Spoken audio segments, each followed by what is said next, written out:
Good day everyone, I am Angel Yumidi Castro, a geological engineering student from Batangas State University, the National Engineering University. And today I'll be presenting the research study entitled Carbon Dioxide Flushing as a Trigger for Paroxysmal Eruptions at Open Conduit Basaltic Volcanoes. It was published in the Journal of Geophysical Research, Solid Earth by Carici et al. In the year 2024. And this work explores how deeply sourced carbon dioxide gas may play a critical role in triggering unexpectedly large eruptions in open conduit basaltic volcanoes like the Stromboli volcano. So for the overview of this presentation, first we have the introduction, then followed by the research objectives, then its key observations, and next is the conceptual model, and also the modeling assumptions and the timescale constraints. And 6.1 we have the simulation results, then followed by the gas monitoring prediction. Then next is the Stromboli case study, then the foam layer growth, and the post-eruption gas emission and system reset, and also the conclusion of this research study. So first one, let's proceed with its introduction. So what is open conduit volcano? Open conduit volcanoes are among the most frequently erupting systems on Earth. They typically show continuous mild activity, interspersed with violent paroxysmal eruptions. And what is interesting most is that they release far more gas than can be accounted for by the erupted magma alone.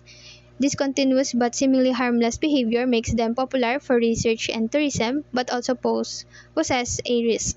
And by understanding what triggers those large eruptions, unexpected blast is crucial for hazard mitigation. The next, let's proceed with the research objectives of this study. So, why we need to study carbon dioxide flushing? When forecasting paroxysmal eruption has been difficult because there are often no surface warning signs. However, sustained increases in carbon dioxide emissions before such eruptions suggest a deep source of volatile rich fluids. And as you can see, or as you can read here, the study really aimed to identify mechanisms for gas accumulation and eruption triggering, making them address a key question for this research of why does gas-rich magma accumulate at depth, and also how does this lead to explosive eruptions. And the team developed a new physical model to answer these questions using the Stromboli volcano as the test case. The next, and as you can see here, in the figure, the Stromboli, it is the figure of a Stromboli volcano with carbon dioxide flushing. So next, let's proceed with the key observations of this study. These are the gas monitoring observation from the Stromboli volcano. As you can see here on the figure, the data observational data wherein Stromboli's gas monitoring network has continuously measured carbon dioxide, sulfur dioxide, and water emissions.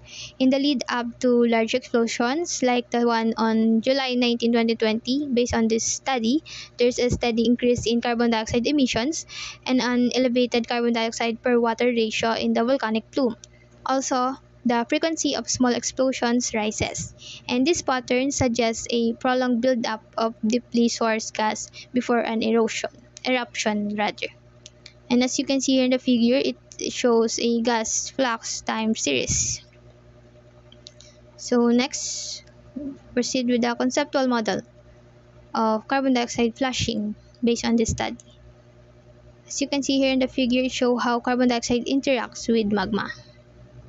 And carbon dioxide rich gas injected from depth into the magma column leads to a process called carbon dioxide flushing. So to discuss more, the authors proposed that carbon dioxide rich gas injected from depth into the magma columns leads to the process called carbon dioxide flushing nga. So this gas travels upward in small bubbles and interacts chemically with the magma. As it rises, it forces water out of the melt and changing the chemistry of both gas and magma. This interaction begins at the base of the column and moves upward. And this figure shows the conceptual model of what I've said. So next, we have is the modeling assumption and the timescale constraint. Wherein this figure, This model assumes that the chemical equilibrium between the gas bubbles and magma occurs faster than the bubbles rise, wherein a valid assumption of small bubbles and viscosities typically of Stromboli volcano. And as you can see, it compares the diffusion and ascent timescales, confirming that chemical exchange dominates in this system. The next, we have the simulation results. And diba meron tayong modeling assumptions. Therefore, magkakaroon na tayo ng simulation results. And these are the figure shows in the study.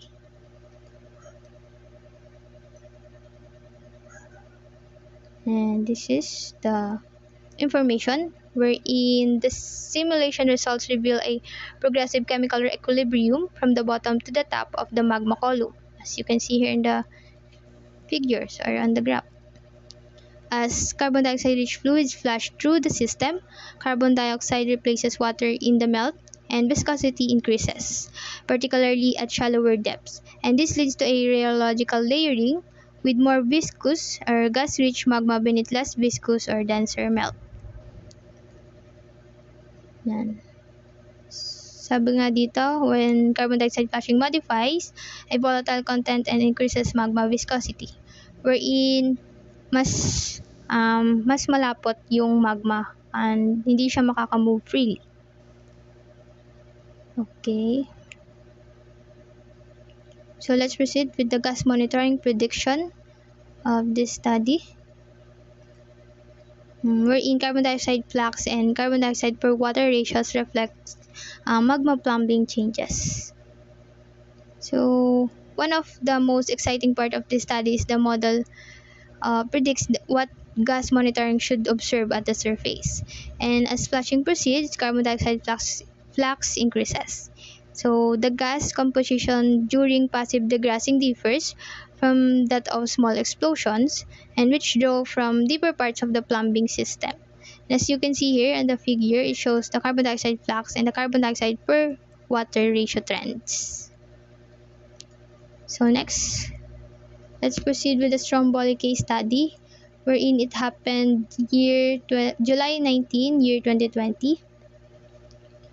It was based on this study, wherein, as you can see here on the figure, it shows a conceptual model of eruption that triggers the volcano. For applying the model to Strombolis ng July 2020 nga, we find a consistent story, or based on this study, that carbon dioxide emissions began to rise over 75 days before the eruption.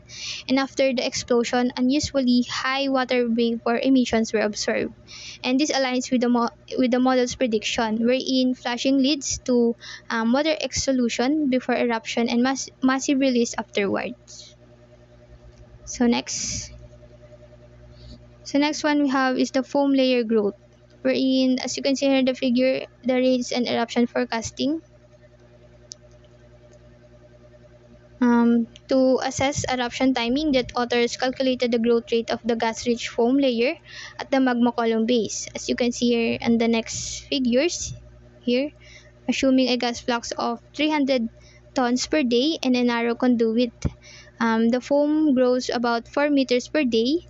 And according to Monte Carlo simulations, it shows that under realistic conditions, such accumulation is possible and occurs in roughly 10% of the cases. And as you can see here, kapag yung magma is more low viscosity yung magma, meron siyang mas dense siya. Low viscosity is mas dense yung magma, and kapag high viscosity, less dense naman yung magma. And as far as I remember, based on our lessons, when the temperature of the magma increases, the silica content decreases, and also the viscosity decreases, wherein the magma flows freely. And while naman kapag the temperature decreases or mas malamig, the silica content increases and the viscosity also increases, wherein mas malapot yung magma. Yeah. Then next, so let's proceed with the post-eruption gas emissions and system reset based on this study. So, as you can see here in the figure, it shows a high water flux signals, renewed flashing, and potential reactivation, where it shows a calculated excess of water release. And after the July 2020 event nga, based on this study, the system reset and carbon dioxide flashing resumed. The water reached emissions seen after the explosion up to 9,400 tons per day, matched the modeled release of water from the re-equilibrating column. And this helps explain why three more explosions occurred in November 2020, wherein the foam layer likely regrew and destabilized again. So lastly, we have the conclusion. Let's conclude this study to better understand the key concept. So this study provides a significant advancement in understanding volcanic eruption dynamics, particularly in open conduit basaltic system. By integrating observational data and thermodynamic modeling, it demonstrates that the continuous injection of carbon dioxide-rich fluids into a vertically extended magma column can lead to a self-sustaining destabilizing mechanism. The flushing of carbon dioxide drives progressive water exsolution, wherein it results in an increasing of melt viscosity at depth and the formation of gas-rich and also the low-density magma layer. This configuration is gravitationally unstable and primed for sudden paroxysmal eruption. And most importantly, this mechanism does not require ad hoc physical barriers to trap volatiles or the gas materials, and distinguishing it from previous models. Instead, it shows that the rheological evolution of the system itself facilitates the accumulation of eruptible magma. The results imply the large explosive eruptions are not purely stochastic but can be anticipated by monitoring surface gas composition, specifically the trends in carbon dioxide flux and carbon dioxide per water ratio. So overall, this work refines our conceptual framework for eruption triggering in persistently active volcanoes and enhances our capacity to interpret gas monitoring signals in terms of subsurface processes. So that's all for the presentation of this research study. So this is the references or the reference rather for the figures and the information we have on this study, the study of carbon dioxide flashing as it triggers paroxysmal eruption at open conduit basaltic volcanoes. So that's all. Thank you for listening, and I hope you learned something new today about the volcanic eruption dynamics.